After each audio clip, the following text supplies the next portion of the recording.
Bila ni? Saya sudah Baca tu ya, habis ni. Habis tu Tuan ni dah kata apa ya? dah sini ni. Malam ni. Malam ni ingat ni. Ni tutup ni. Habis tu baca semua. Macam Habis sampai sini tu.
Bismillahirrahmanirrahim. Alhamdulillahirabbil alamin.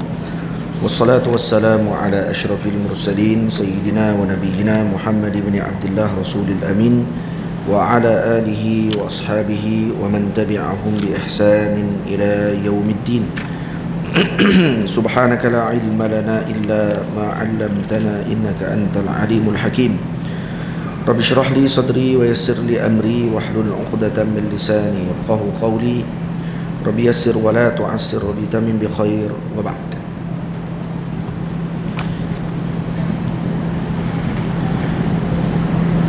Langit keempat pula disambut penuh mesra. Ini kita sambung lagi bacaan Sirajul Wahaj. Langit keempat pula disambut penuh mesra. Sayyiduna Idris yang diangkat. Sayyiduna Idris yang diangkat. Macam mana ni? Minta maaf, salah baca lah. Langit keempat pula disambut penuh mesra. Sayyiduna Idris yang diangkat olehnya. Idris, baca gitu.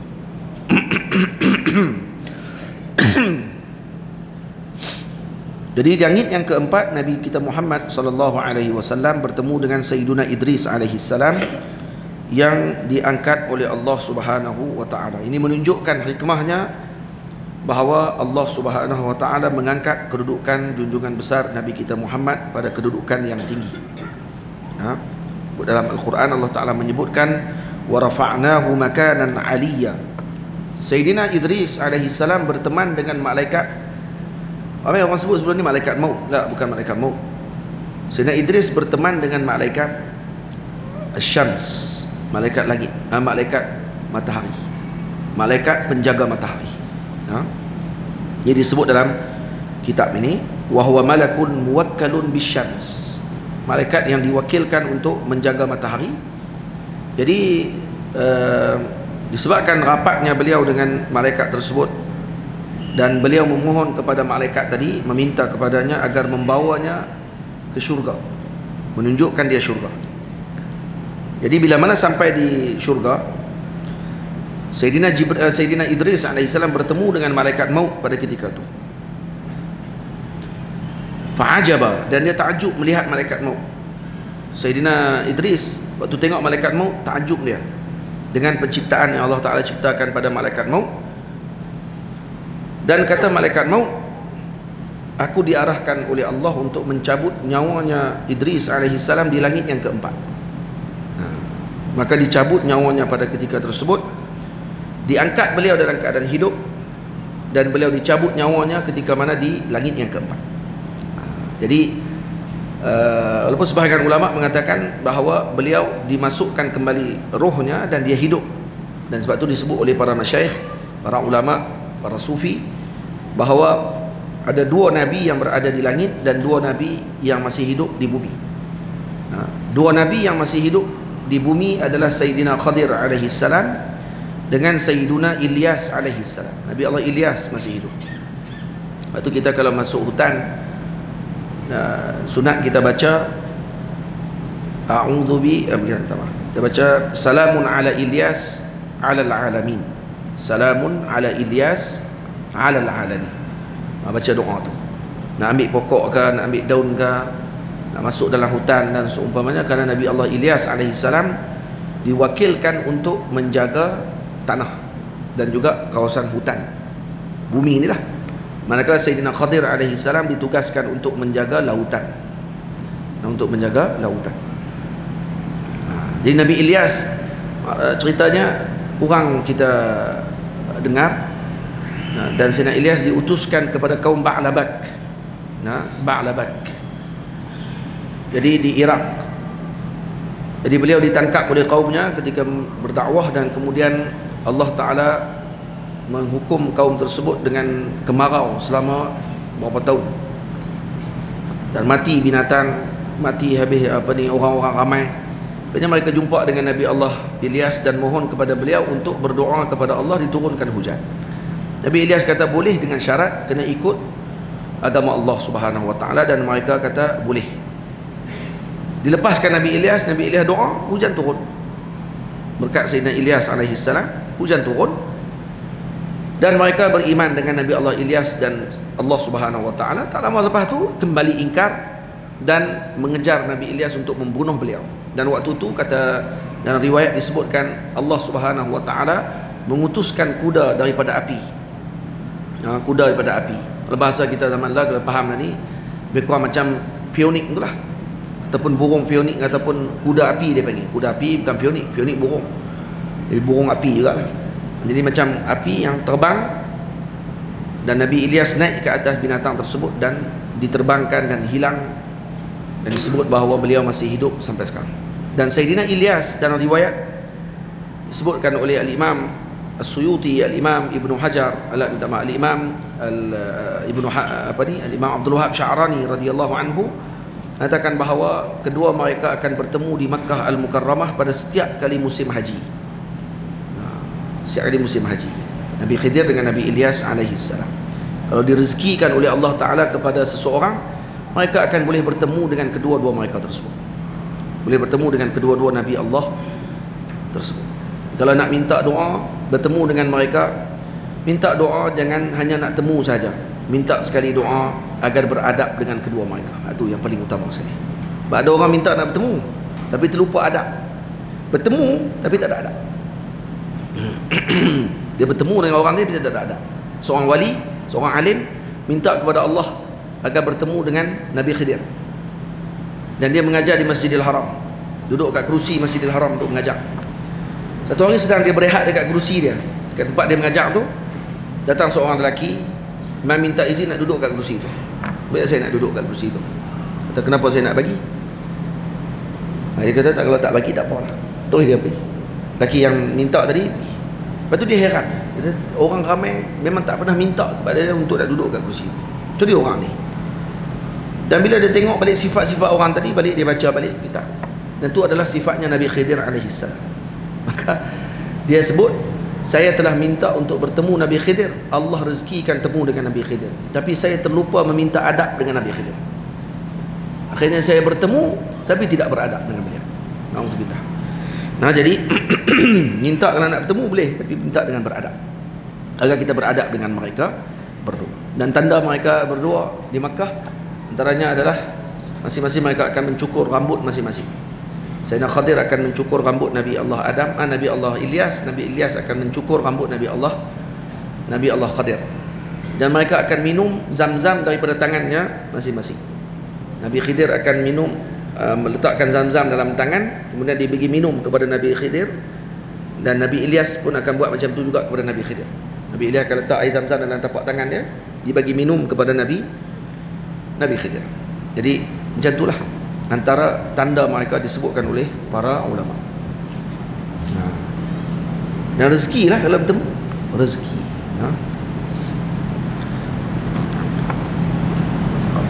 Saya di Mesir ada seorang wali Allah Ta'ala, saya bertemu waktu di Al-Azhar Al-Sharif, maksud di masjid. Pelik dia ni, saya tak pernah tengok orang macam tu.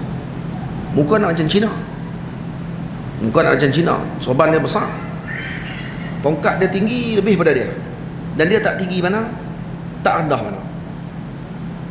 Dia bila tengok tu, jubah putih sampai ke pertengahan betis, dan tak pernah tengok orang yang macam tu. Saya tak pernah tengok sepanjang di Al-Azhar. Waktu tu kebetulan saya baru habis kelas dengan Syekh Jamal Farouk. Saya Ustaz Hairul Nizam, sahabat saya, sekarang Syekh Ruak Jawi di Kahirah. Jadi apa ni, saya tanya dekat Syekh Ahmad Mamduh, Syekh Ahmad Hajin. Waktu tu saya semayang di tengah, Syekh Ahmad duduk sebelah saya, Syekh Jamal duduk sebelah saya. Semayang dalam masjid Azam, semayang asap waktu tu. Jadi saya tengok dekat Syekh Ahmad, habis semayang saya paling kat Syekh Ahmad Hajin, saya tanya, Syekh kenal Syekh tadi tu yang pakai tongkat tinggi pada dia? Syekh Ahmad kata tak, saya tak kenal. Saya tengok Syekh Jamal pula, saya kata Syekh Jamal, Syekh kenal Syekh tu? Syekh Jamal kata tak, saya pun tak kenal, tak pernah tengok. Saya kata tak apa, saya pun sembang Ustaz Hairul, kawan saya ni, sahabat saya. Saya kata, Ustaz, jom kita pergi jumpa dia. Masa tu tengok dia dah keluar dah daripada Masjid Azhar. Dia besar, kira dia kami duduk di sini, lebih kurang dekat pintu belakang tu, sana ujung. Tengok dia dah keluar daripada pintu depan Masjid Azhar. Lepas tu keluar akan masuk ke belakang tu lah, ke jalan belakang Al-Azhar. Di sebelah ada kedai-kedai belakang.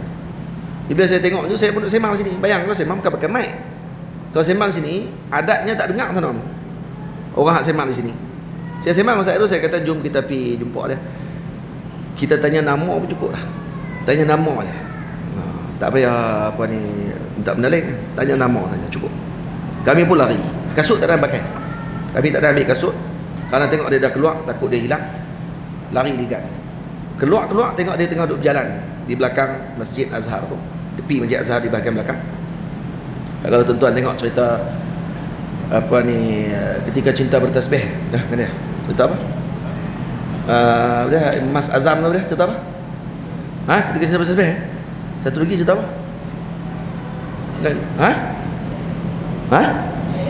Ayat-ayat cinta, ada pakai ayat cinta. Ketika cinta bertasbih. Ketika cinta bertasbih, kalau tengok Mas Azam beli daging, kawasan tu lah. Kalau tengoklah, ingat kita ingat tahu lah. Saya ingat lah cerita tu sebab kawasan tu kami duduk lalu. Cuma kita duk berasa macam kita lah Mas Azam tu, kan? Jalan. Jadi saya pun bila di rigam belakang tu, kami tak pakai kasut. Saya sentuh belakang Syekh tu, bawa tongkat dia. Tongkat dia pun pelik. Saya tengok tongkat macam tu. Tongkat dia naik ke atas tinggi, lepas tu pusing. Ni bukan buat. Dia tongkat dia macam nak kata buluh. Buluh ambil kat mana aku tu? Kok belah Mesir ada lah buluh, tapi buluh jenis besar-besar. Buat meriam boleh buluh dia. Kalau buat lemang, kalau buluh kat Mesir ada buluh. Tapi tak boleh buat lemang. Lemang tak masak. Jenuh tunggu. Tebal buluh dia. Baik. Dia pun ambil di Fayum kalau buluh. Jadi bila saya jumpa, saya sentuh dia. Sentuh belakang, dia pun pusing. Terus dia sebut Ana Sa'ad. Wih, mana ada Arab Mesir kalau orang sentuh belakang pusing habaq nama. Biasanya orang kalau sentuh belakang dia pusing, dia akan kata Le. Dia akan kata ada apa? Aiz A. Nak apa? Itu biasanya orang kata. Tak, dia pusing-pusing terus jawab Ana Sa'ad, kata dia. Ana Sa'adun. Masya-Allah. Saya dengar itu, terus kata Maulana, antum minal Qahirah? Naam, ana minal Qahirah. Saya naam, saya daripada Qahirah, kata beliau. Tapi muka dia bukan macam orang Mesir. Muka dia macam orang Cina. Saya ingat sampai lah lagi, muka dia cuma ingat-ingat macam tu lah. Muka macam orang Cina. Bila dia sebut saya Sa'ad, saya terus kata dekat dia, boleh doakan saya dengan sahabat saya. Terus dia letak tongkat dia dekat bau sini, dia pun letak tangan dia dua-dua macam ni, dan dia doakan. Kemudian sampai sekarang lah saya duduk di Malaysia lah. Selepas daripada peristiwa tersebut, tak pernah lagi saya jumpa orang tadi di Kahirah. Tak pernah saya jumpa lagi setakat ni. Allahu'alam, kok ada sahabat-sahabat kita yang pernah duduk Mesir, yang ada dalam majlis kita hari ni, yang pernah jumpa orang macam tu, Allahu'alam. Tapi setakat ni saya tak pernah jumpa lagi orang yang macam tu. Baik. Kalau baca dalam kisah para ulama, Nabi Khidir mukanya macam Cina. Nabi Khidir. Cuma saya tak kata tu Nabi Khidir. Nah, ya kita pernah doa moga Allah Taala temukan kita dengan beliau. Tapi dia sebut namanya Sa'ad. Sa'ad ni banyaklah tafsirannya. Ana Sa'dun. Daripada Sa'id, maksudnya saya ni orang yang bahagia di sisi Allah Taala. Nah, ya, semua aulia Allah Taala, para nabi semuanya bahagia di sisi Allah Taala. Disebut dengan sifat dia. Sifat untuk menunjukkan kepada nama dia tadi. Allahu a'lam. Tapi apa ni satu kenangan yang saya tak boleh lupa lah sampai lah. Dan dia doakan, dia letakkan tangan di dada saya, dia letakkan tangan di dada pada Ustaz Hairul. Allah Alam Ustaz Hairul masih ingat ke tidak, saya rasa dia masih ingat cerita tersebut. Dan peristiwa tu memang ajaib sebab dia pusing-pusing. Dia jawab apa yang kami nak tanya. Sebab kami kata nak tanya nama, pusing-pusing habaq nama terus. Tu yang saya heran. Dan saya pun tanya sikit je nama dia, dan saya tanya kat Syekh daripada Kahirah. Ya, saya daripada Kahirah. Tu je. Terus saya kata tolong doakan kami. Doa ya. Lepas doa terus dia pusing. Dan sampailah saya tak jumpa dia lagi. Dan lepas tu pun saya rasa masa tu dah lebih kurang hampir 7-8 tahun saya di Mesir.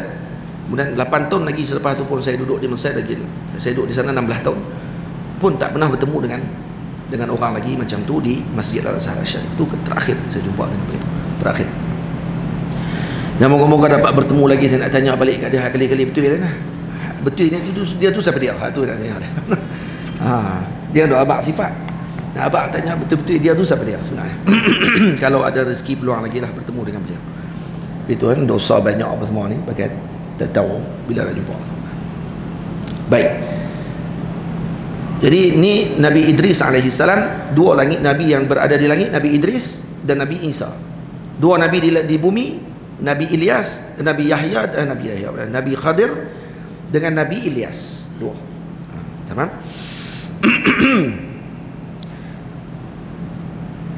Di langit yang kelima, ada minta maaf. La yusalli wa sallim daiman abada ala habibika khairil khalqi kullihim. Di langit yang kelima disambut abang Musa. Abang Musa maksudnya siapa dia? Sayyidina Yahya, Sayyidina Harun. Sayyiduna Harun yang dikasihi umatnya. Tamam. Sebab tu saya sebut abang Nabi Musa, kenapa? Karena nak bagi tambih kepada sebahagian orang mungkin dia keliru. Dia ingat Nabi Harun adik Nabi Musa. La, Nabi Harun abang Nabi Musa alaihissalam. Dan beliau wafat lebih awal daripada Nabi Musa alaihissalam. Faham? Jadi dia abang Nabi Musa. Maka saya tambihkan di situ siap-siap. Di langit yang kelima disambut abang Musa. Ini abang daripada Nabi Musa alaihissalam. Sayyiduna Harun yang dikasihi umatnya. Nabi Harun tidak dihukum, tidak dijatuhkan hukum bunuh pada zaman Fir'aun, kerana tahun tersebut tahun Fir'aun melepaskan anak-anak lelaki. Fir'aun pun dia tak bodoh. Dia tahu kalau dia bunuh semua anak-anak lelaki, main mana keturunan di Mesir tu, siapa nanti akan jadi tentera? Siapa yang akan jadi pembantu-pembantu dia nanti? Maka dia letakkan tahun ini budak-budak lelaki dibunuh. Tahun yang kedua pula tidak dibunuh. Tahun yang seterusnya dibunuh balik. Tahun yang seterusnya tidak dibunuh balik. Macam tu dia punya susunan. Nabi Musa jatuh pada tahun yang dibunuh. Nabi Harun jatuh pada tahun tidak dibunuh. Jadi sebab tu tak berlaku peristiwa Nabi Harun nak dibunuh pada ketika kecil. Yang nak dibunuh Nabi Musa alaihissalam. Dan berlaku peristiwa yang kita sedia maklum.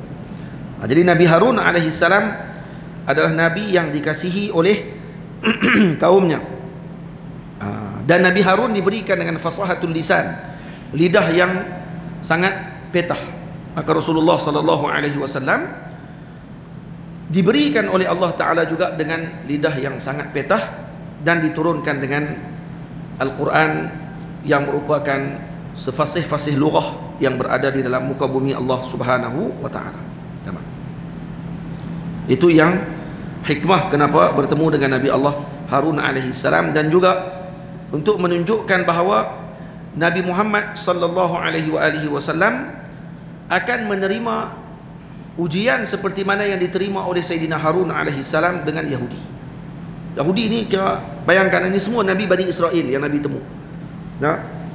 Nabi Adam langit pertama, Nabi yang kedua, Nabi Allah Idris, Nabi Allah Yahya dengan Nabi Allah Isa, kedua-dua Nabi Bani Israel, dan mereka dah buat apa-apa yang sangat buruk kepada kedua-dua Nabi tersebut. Langit ketiga Nabi Allah, siapa langit ketiga tadi? Langit ketiga tadi lupa. Ketiga Nabi Yusuf. Nabi Yusuf alaihissalam juga diutuskan kepada Bani Israel. Bani Israel zaman tersebut. Walaupun pemerintahan pada waktu itu bukan pemerintahan daripada Bani Israel lah, pemerintahan Firaun pada waktu itu. Dan ada setelah zaman Nabi Yusuf, bukan zaman Firaun, zaman Aziz.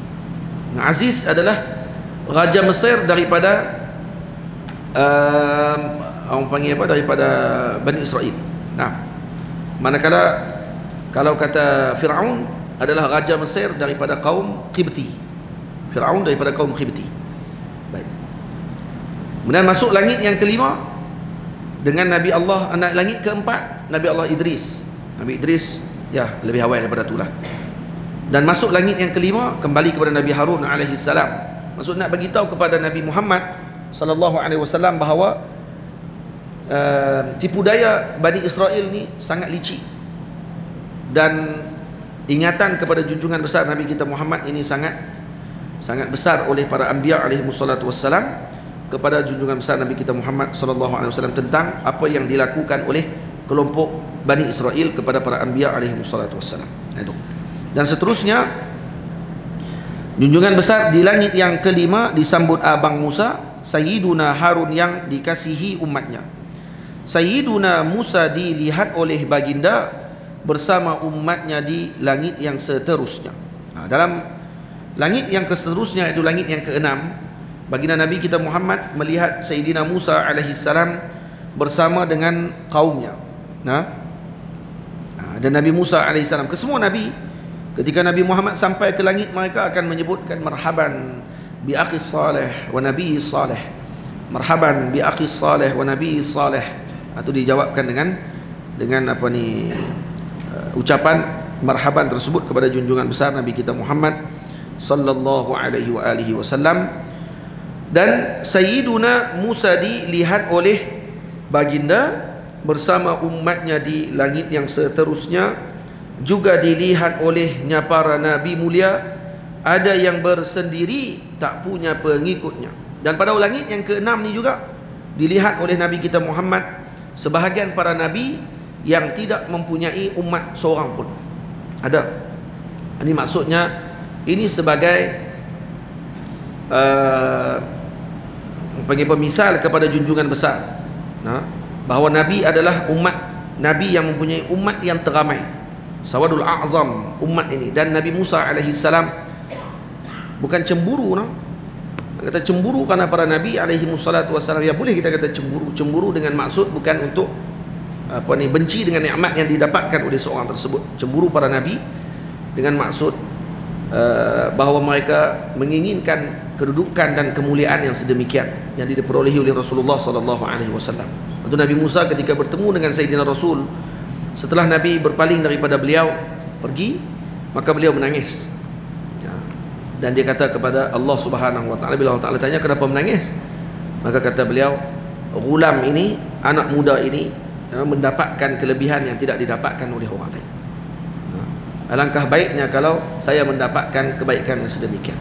Maka dia menginginkan kebaikan tersebut dan bukan kerana dengki dengan Sayyidina Rasul sallallahu alaihi wasallam.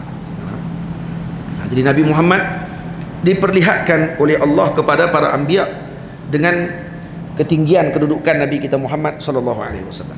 Dan nak beritahu kepada Nabi agar bersyukur dengan nikmat Allah Taala, dikurniakan dengan umat yang luar biasa ramainya, dan ada Nabi yang tidak ada umat langsung. Kita pun macam tu juga sepatutnya. Kalau para pendakwah, orang-orang yang mengajak, kalau orang tak mai, kita nak buat macam mana? Nak marah ke orang? Ada Nabi tak ada pengikut terus. Kita ni kawan-kawan kalau ada juga, kalau tak ada orang pun AJK masjid ada. Jadilah tu kan. Ada lah ni, tapi ialah zaman ni kita mai ke masjid dan orang mai, kita dijemput. Zaman dulu para anbiya berdakwah, pergi untuk bertemu dengan orang. Bayang macam mana keadaan? Tak sama dengan keadaan kita. Kita dok rasa kita macam berdakwah sangat dah lah ni. Tak pun tak dakwah pun sebenarnya. Kita ni buat orang mai, kita pula dijemput. Sayyidina Rasul sallallahu alaihi wasallam, para anbiya alaihi wassalatu wassalam nak berdakwah, pergi bertemu daripada rumah ke rumah. Tunggu musim haji, orang datang waktu ketika mana ke Mekah, sebarkan dakwah ke kabilah-kabilah. Siapa yang akan terima dakwah, orang maki, orang hina dan seumpamanya. Bagaimana keadaan waktu tu? Nah, kalau kita rasanya terak awal kan, tak payah pergi jauh-jauh lah ni, kampung orang asli pun kita tak nak pergi. Nak pergi dakwah kan, tak payah orang asli. Kampung sebelah kampung saya, kampung Siam, tak pernah kita pergi rumah Siam, takut kena santau. Duduk pergi dakwah pula lagi, kembung perut lepas tu. Nah, banyak duk pergi gagah, duk orang panggil apa, panggil Tok Sami suruh masuk Islam. Saya duk teringin dalam kepala otak saya ni, duk teringin di pondok saya nanti ni kalau buat maulid, saya nak jemput sekali dengan Sami-Sami Siam tu mai. Bukan suruh dia bercakap, kita lah cakap, dia cakap apa, nak cakap nak tambah dia. Cakap cerita pasal Sami dia pula jenuh kita. Tak, saya teringin nak jemput dia. Jemput dia mai duduk sekali dalam majlis, dengar pasal Rasulullah. Betul balik jamu makan. Ta'am maulid ni syifa. Kok lah ada seorang cucu-cucu keturunan daripada nanti kok jadi Islam, mana kita nak tahu. Saya teringin dalam, tapi itulah riang tak apa nak kuat lagi. Nak kena banyak wirid dulu lah. Baru boleh panggil tak lagi. Terak waktu lagi. Tapi depa tahu ada pondok. Depa tahu. Dan depa pernah bagi buah, bagi sumbang, bukan bagi buah atau pekong tu lah. Depa duk jual buah, oh ni pondok kah? Pondok nak bagi buah. Depa pun sedekah. Ada dah sikit bunga-bunga tu ada dah. Dia teringin nak panggil tu.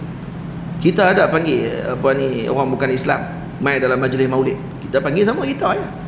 Tak bagi depa dengar pasal Rasulullah SAW. Kita suruh depa bercakap. Suruh depa dengar tentang Nabi. Panggil orang yang sepatutnya lah bercakap. Janganlah bercakap tadi bukan cakap pasal Nabi. Lalu pergi hantam politik apa semua, jam terus ya. Tak, cerita pasal Nabi SAW. Nak panggil cerita pasal Rasulullah. Jadi saya teringin dalam benak perut saya ni, teringin nak tu. InsyaAllah ada rezeki nanti, kalau ada kekuatan sikit nanti kita akan jemput mereka nanti. Saya jemput sekali lah, tuan-tuan semua sekali. Jemput sekali dengan Sami-Sami Siam pun semua, orang Siam pun pakat mai bagi mereka dengar tentang tu. Mereka nak mai tak mai tu, kita penting kita jemput. Kita dah dakwah dah. Nah, nanti akan ditanya nanti, kamu duduk di kampung mana? Kampung kamu sebelah bukan ada Siam kah? Kamu buat apa dengan Siam tu? Kamu dah cerita Islam pasal mereka? Tak ada. Habis tu kamu buat apa? Ampuh kita nanti. Tu Siam ni Cina ada kat Ustaz, India yang ada kat Ustaz. Apa yang kita buat kat mereka untuk kita kenalkan mereka dengan Islam? Alah Ustaz, TV ada, sobat ada, baca sendiri ya. Baca sendiri dia pun faham. Hak orang Islam kita baca sendiri pun tak faham. Hak tu Islam saja. Dia pun nak faham. Faham macam mana? Tu kata Maulana Syekh Ahmad Tayyib hafizahullah taala, Syekhul Azhar Syarif, kata beliau, masyarakat Eropah yang ni berlaku havoc, maksud jadi berlaku perbincangan besar lah waktu tu di Mesir dan juga di negara Arab yang lain. Kata Syekh Ahmad Tayyib, orang-orang Eropah kebanyakan mereka ahlu fatrah. Itu dia. Dia kata ahli fatrah tu. Kenapa ahli fatrah? Kerana dakwah tak sampai kat mereka. Macam mana dakwah tak sampai? Kalau orang nak komplain lah. Bukanlah ni dengan media masa banyak apa semua. Tak, kata beliau, media masa yang ada bercampur bau. Semua ada. Dan kadang-kadang mereka mendengar surah Islam, gambaran Islam yang tidak tepat dengan apa yang sepatutnya disampaikan. Tamam? Maka menyebabkan seolah mereka tidak mendengar daripada Islam yang sebenar. Maka mereka seakan ahli fatrah kerana tak sampai dakwah. Lepas tu dia menjadi Islamfobia. Jadi apa semua macam-macam tu kan. Kerana tak nampak surah yang sebenar tentang Islam. Dan bila saya tanya kat Syekh Ahmad Mamduh, Maulana, macam mana pandangan Syekh Ahmad Tayyib ni, Syekhul Azhar, Al-Imam Ahmad Tayyib ni, dia punya pandangan ni macam mana? Syekh Ahmad kata apa kat saya? Hadza ra'yun wajih. Ni pandangan yang bagus, kata dia. Tepat dengan realiti zaman sekarang. Untuk bagi templakan kepada pendakwah yang mana tidak menyampaikan dakwah Islam ni dengan cara yang lafitah lin nazar, yang menyebabkan pandangan orang menarik kepada Islam. Baliknya dilihat Islam dengan rupa yang tidak sepatutnya dilihat. Ini adalah templakan dan juga nasihat kepada para pendakwah. Tamam? Ini sebenarnya kerja kita ni banyak sebenarnya. Kita duk pergi masjid, kita mai ke majlis yang orang jemput kita, dan kita rasa kita dah berdakwah sungguh-sungguh dah. Sebenarnya masih lagi banyak kerja kita tak buat lagi. Faham? Masyarakat keliling, rumah jiran kita yang kalau Cina, apa yang kita dah buat untuk dia tahu tentang Islam? Jiran kita India, apa yang kita dah buat bagi dia untuk tahu tentang Islam? Yang tu. Orang-orangnya nanti mana nak tahu, cucu dia seorang nanti akan masuk Islam. Cucu dia seorang, cicit dia ke seorang nanti akan masuk Islam.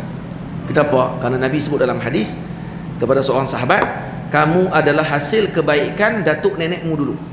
Nenek dia dulu pernah baik dengan seorang yang mulia, maka cucu dia nanti jadi seorang Islam, insya-Allah. Kita harap tu ya. Tak harap dia tak apa. Harap cucu dia nanti. Kok nanti ada seorang akan jadi Muslim. Disebabkan kerana dulu datuk dia pernah memuliakan seorang alim, pernah memuliakan seorang soleh, pernah memuliakan seorang penuntut ilmu dalam agama Allah Ta'ala, pernah memuliakan seorang Muslim. Maka nanti cucunya insya-Allah Ta'ala atau cicitnya ataupun yang keberapa pun akan jadi seorang yang dapat hidayah nanti dengan berkat kebaikan datuknya dulu. Nah, walaupun datuk dia bukan Islam. Itu yang kita harapkan. Moga-moga lah. Sayyiduna Musa dilihat oleh baginda bersama umatnya di langit yang seterusnya.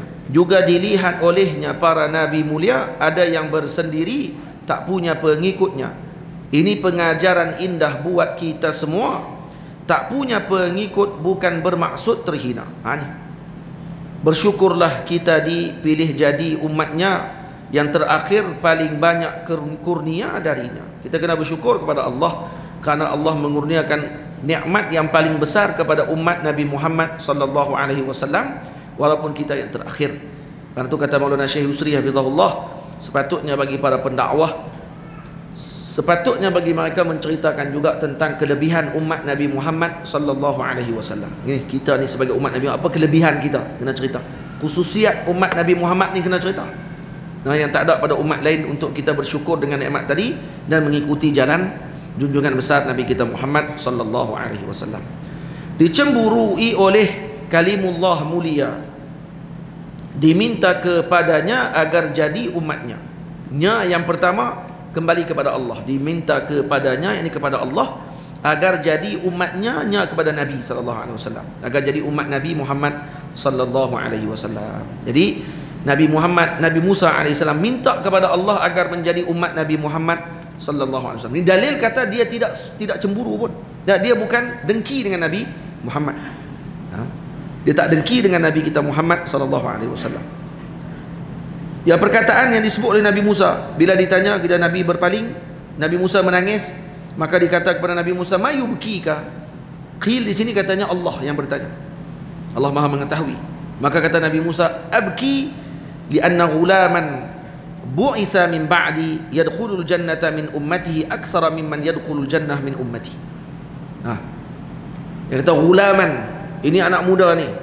Baik, adakah ni perkataan tangkis kepada Nabi Muhammad SAW? Tak, kata ulama, ni bukan tangkis, tapi ini sebaliknya menunjukkan kesempurnaan Nabi Muhammad SAW. Karena ini menunjukkan kata Nabi umurnya muda tetapi kerja buatnya luar biasa. Maka ini adalah sebenarnya pujian daripada Nabi Musa sebagai orang tua kepada junjungan besar Nabi kita Muhammad SAW.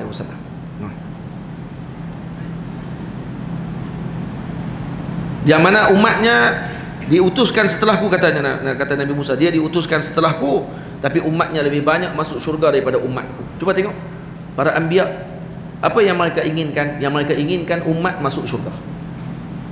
Dia tak nampak benda lain, dia nampak yang penting umat. Otak mereka umat yang tu je. Bukan diri dia. Kenapa dia diberikan kelebihan tak dibagi kepada aku? Tak, kan tu maksud dia.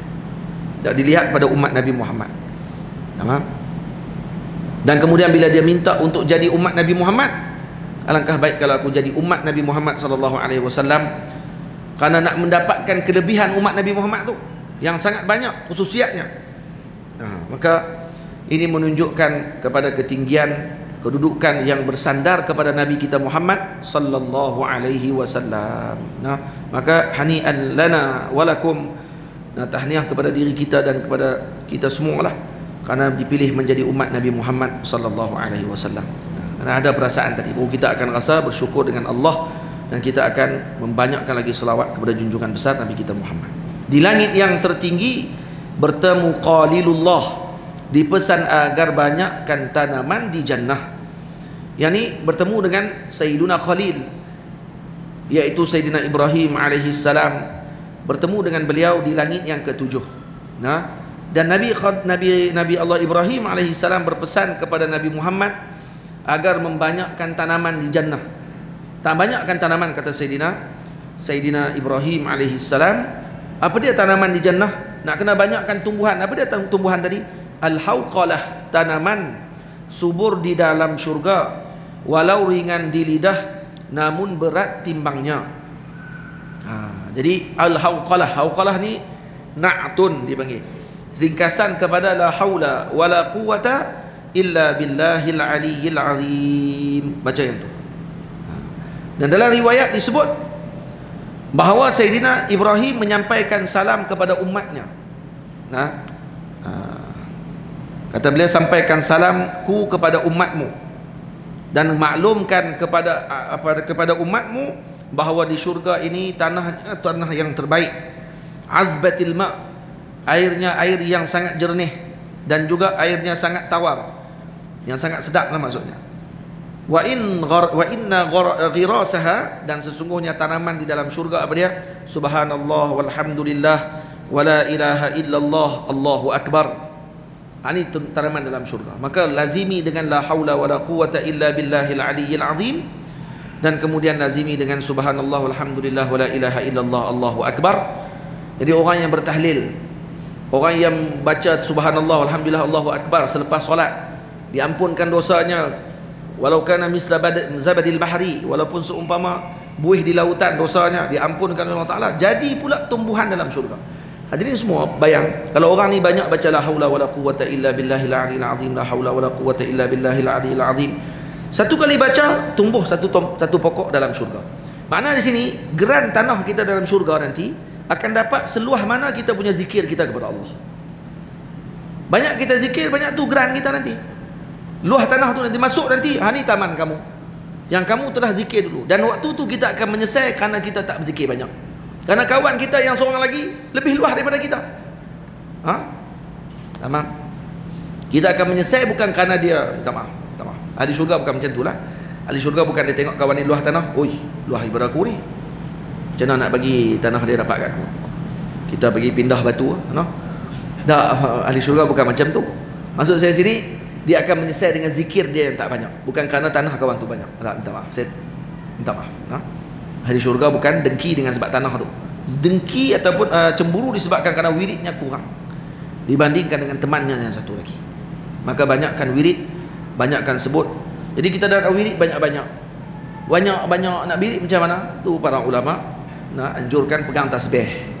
Pegang tasbih di tangan, barulah membantu untuk kita mengira kiraan tersebut. Kalau tak pegang tasbih, kita pakai jari lah, senang, ikut suka lah. Jari kita ada apa-apa, lepas tu tertidur, lepas tu tak tahu apa-apa. Perempuan yang ni adalah juga tahulah berapa tak mana nak berhenti. Bila tarik dah cukup 100, tarik 1, 200 tarik 2, 300 tarik 3. Jadi bila dah tarik 3, tahu dah kata 300 dah. Bukan nak habaq ke orang, nak pesan kat kita aja, hak tu je. Tak. Ada tasbih yang 1 juta, ada tasbih yang 2 juta, ada tasbih 1 juta apa dah? Juta tu dia mau sampai mana? Dah ni ya panjang ni ya, tapi 1 juta. Ada tasbih 1 juta dah. Kita semua tahu kan. Dan tasbih eloknya kayu. Tasbih kalau eloknya kayu. Jangan tasbih daripada batu tak apa, daripada plastik dan seumpamanya. Beli kayu. Tasbih yang guna tangan tu tu mana yang lebih baik? Lebih baiknya kayu. Karena kayu ni akan jadi saksi nanti di akhirat bahawa orang tadi telah bertasbih. Ni jadi saksi semua. Ni ada, bukan saya saja ni dibuat. Dan ni amalan bid'ah, dalalah finnar, pegang tasbih. Oh, neraka saja belum ni. Pok ni pegang tasbih neraka. Tak tasbih kat tengkok neraka. Tak tasbih kat tengkok. Gini. Macam Sami Buddha pun. Awak Sami Buddha ke pakai tasbih? Sami Buddha dia tak pegang tasbih macam Sami Buddha. Awak Sami Buddha sebut subhanallah. Subhanallah, subhanallah, subhanallah. Jadi Sami Buddha lah kalau kata subhanallah, bodoh. Bodoh ni, bagi kat adik-beradik dia cukup lah. Dia sambung dengan orang lain. Pegang tasbih di tengkok ni bukan amalan Sami Buddha, ni amalan awliya Allah Ta'ala. Ingat yang tu, ni amalan wali Allah Ta'ala. Kita pelik, itu tak jadi ilmu pun. Pelik tak nak tengok. Pelik lah hang bodoh. Maaf no, bodoh tu banyak kali. Bodoh lagi baik pada syirik sebenarnya. Dia persyirikkan kita terus. Kata kita Sami Buddha. Lah, Sami Buddha apa ni pakai macam ni? Tuan-tuan tak pernah tengok no? Para wali Allah Ta'ala daripada Morocco, para habaib daripada Yaman, para masyayikh di Mesir, Syekh Ali Jumaah hafizahullah ni tasbih di tengkok macam ni. Ada gambar satu buku, Meeting with the Mountain. Nah, yang tukang ambil gambar ni nama apa? Peter Sanders. Peter Sanders ni fotografi gambar tu. Fotografer, dia tukang ambil gambar dan dia pernah menjelajah dunia, pergi ke negara Mauritania, pergi ke Morocco, pergi ke Mesir, ambil gambar para masyayikh. Dan ada gambar masyayikh yang tak boleh ambil gambar, dia boleh ambil gambar. Dia ni kira wali ambil gambar orang. Bukan senang. Ada tok-tok wali yang memang tak bagi ambil gambar, tapi dengan dia bagi ambil gambar, siap bagi posing lagi. Dan keluar buku dia, Meeting with the Mountain, bertemu dengan para gunung.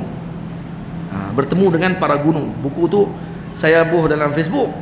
Kata ada siapa jual buku ni, kan nak beli kat mana, tak tahu. Padahal senang ya, cari dalam Amazon apa semua tu, berlambak-lambak kan. Ada je nak beli tu, tapi saja lah tanya, dapat free. Ada orang Singapura bagi hadiah dekat saya. Harga buku tu 500 buku tu. Buku gambar-gambar para wali, para ulama. Dan kebanyakan gambar mereka tasbih semua di tengkok. Tasbih tengkok semua. Dan nak ambil gambar ya, pegang tasbih buh kat tengkok. Kenapa buh kat tengkok? Kerana tengkok adalah tempat yang mulia. Dan tasbih ni benda yang mulia, maka disangkut di tempat yang mulia. Seperti mana telinga dijadikan tempat untuk pen. Tak pen kat sini, nak telinga. Ni adab kita dengan pen kalau kita duk menulis. Kalau tak mahu dalam bekas dia, kita duk menulis, nak letak kat mana ni? Letak kat telinga. Letak kat bawah, letak kat telinga. Lepas tu cari tak jumpa. Dah jarang letak. Jadi tak mana pen ni, banyak duk kat telinga dia kan. Tasbih di tengkok tempat dia. Tasbih di tangan ni, diikat di tangan. Bukan pakai gelang. Habis tu pakai sini jadi rantai, macam rantai jadi rantai. Dia jadi tasbih.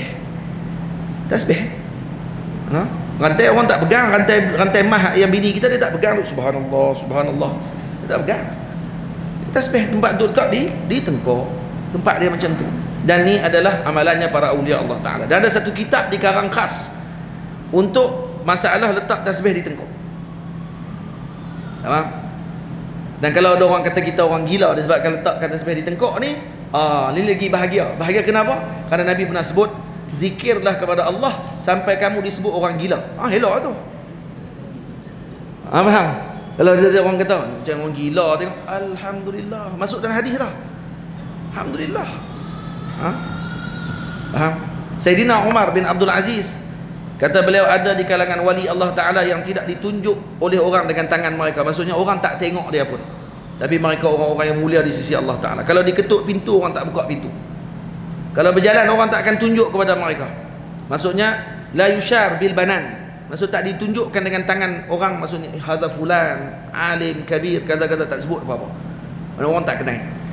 Sayyidina Umar Abdul Aziz kata, macam mana Umar Abdul Aziz nak beramai dengan benda tadi?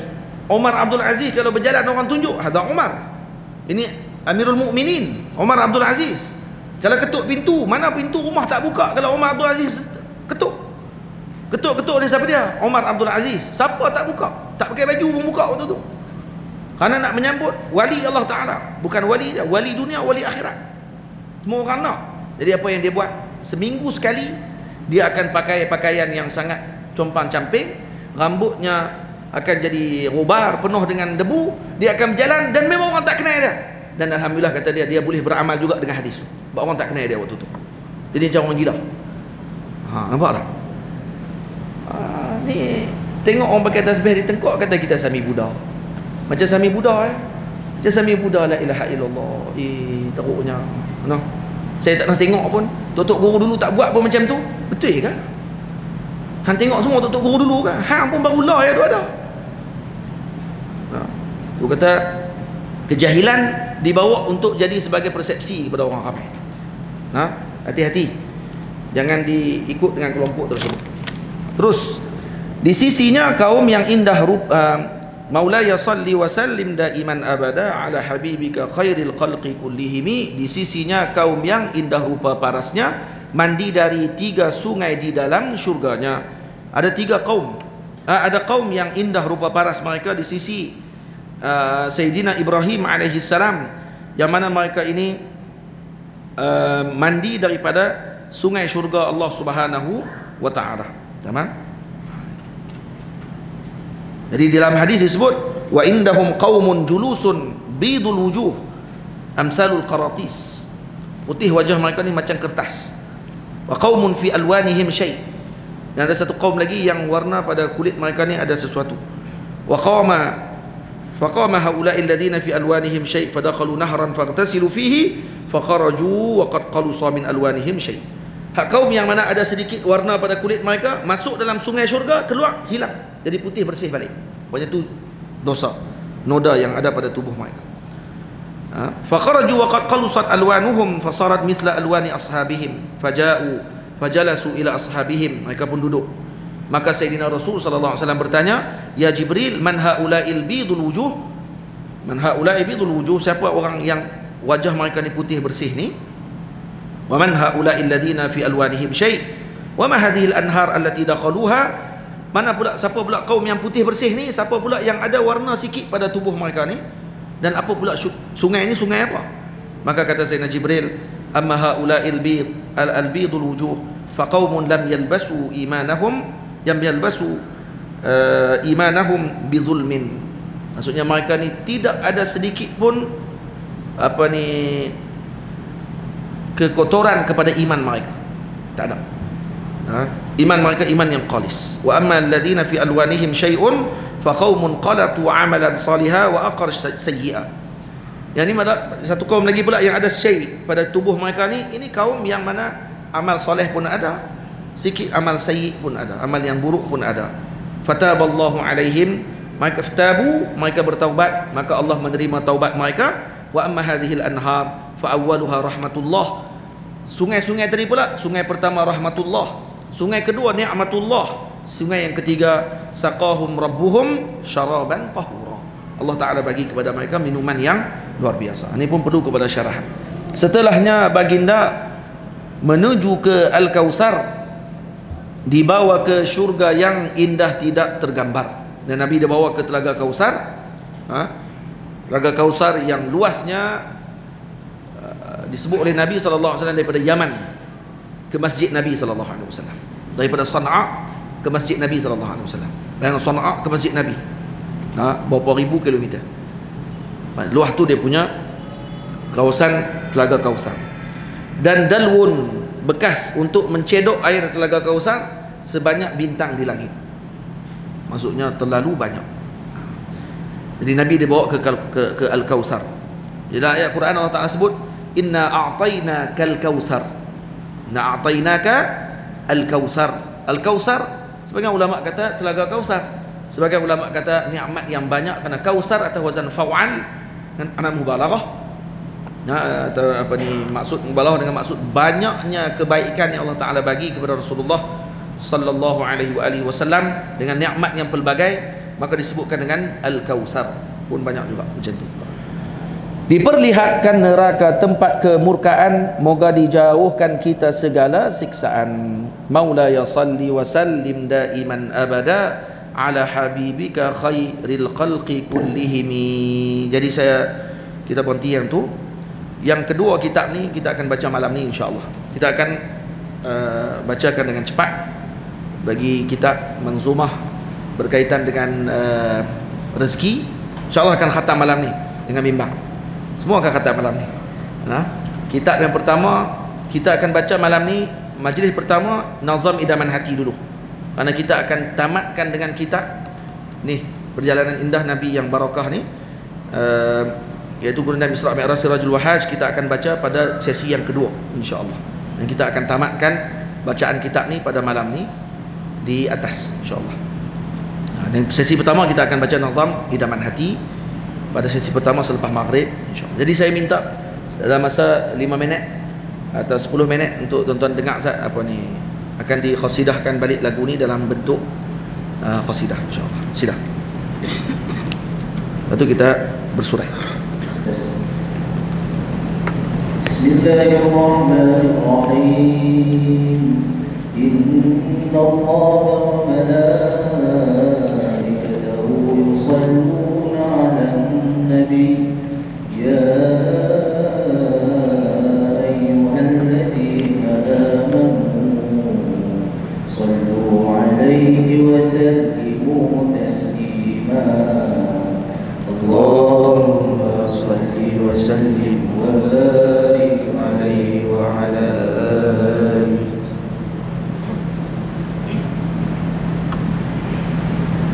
Maulaya salli wa sallim daiman abada ala habibika khairil khalqi kullihim. Segala puji hanya miliknya Maha Kuasa yang menjalankan hamba-Nya di malam mulia. Salawat dan salam buat junjungan tercinta Sayyidina Muhammad, hamba-Nya yang berjasa, juga buat keluarga para sahabat serta khusus buat yang mempercaya tidak ingkarinya, tabi'in dan tabi'in penghukum cinta. Moga Allah memuliakan mereka semua. Marilah saudara dengar kisah yang berharga, perjalanan malam junjungan Nabi tercinta. Tidak rugi jika kau tahu kisah lain ini, tambah imanmu, tambah cintamu pada Nabi. Itu perjalanan junjungan mulia, Baitul Maqdis bermula dari Ummil Qura. Ini malam terbaik buat Rasul tercinta. Bersama Jibril naik ke Sidratil Muntaha. Mukjizat yang membezakan pendusta dan cinta. Para pencinta tak ingkari Quran yang esa.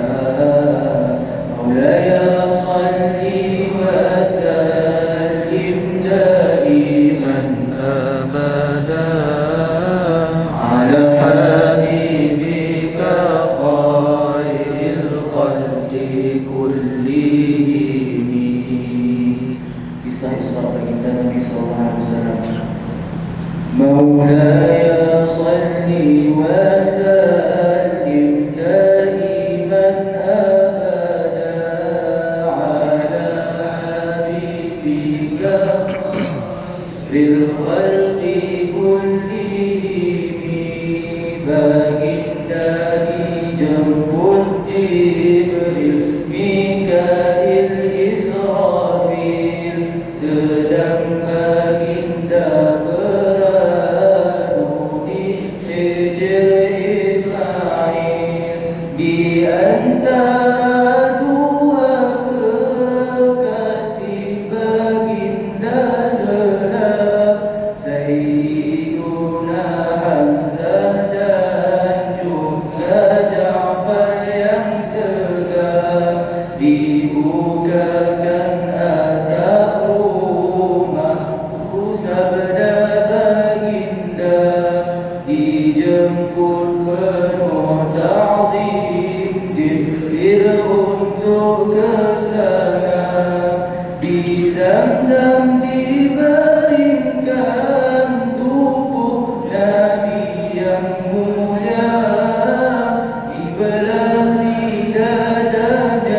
dunia dengan air mulia, dipenuhkan dengan hikmah dan iman di dada, dibawa burak menghadap baginda mulia.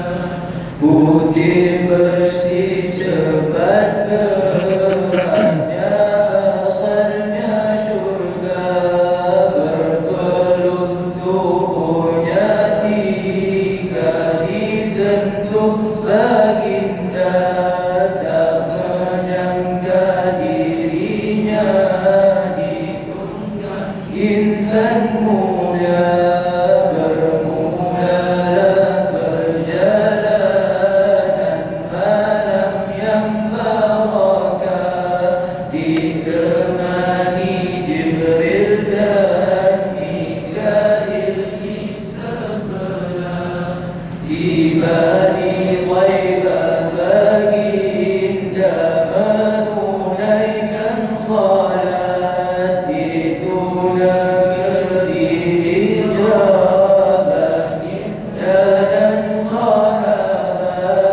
Di Madyan baginda turut menunaikan hiyah, di bawah pohon bidara tempat teduh Musa, di puncak Tur Sina juga baginda bersolat, di tempat baginda Musa telah bermunajat, di Baitul Laham dah tunai salat malam, di tempat Sayyiduna Isa dilahir Maryam. Ini bukti kata Imam Dardir yang mulia,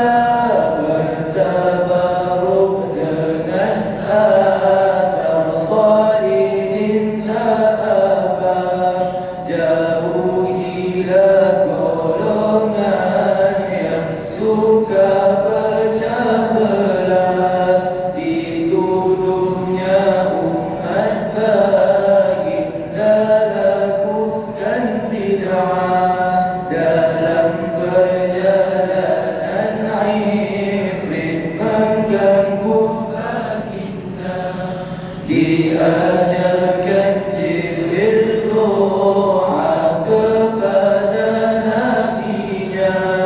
Jika doa itu dibaca pasti berjaya, dihancurkan Ifrit tak mampu menipu daya. Setelahnya terlihat segelap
Muhammad wa ala alihi wa sahbihi ajma'in. InsyaAllah kita akan sambung lagi bacaan qasidah tersebut pada malam ini kalau diizinkan masa, insyaAllah ta'ala. Alhamdulillahi Rabbil Alamin. Assalamualaikum warahmatullahi wabarakatuh. Jazakumullah khairul jazak.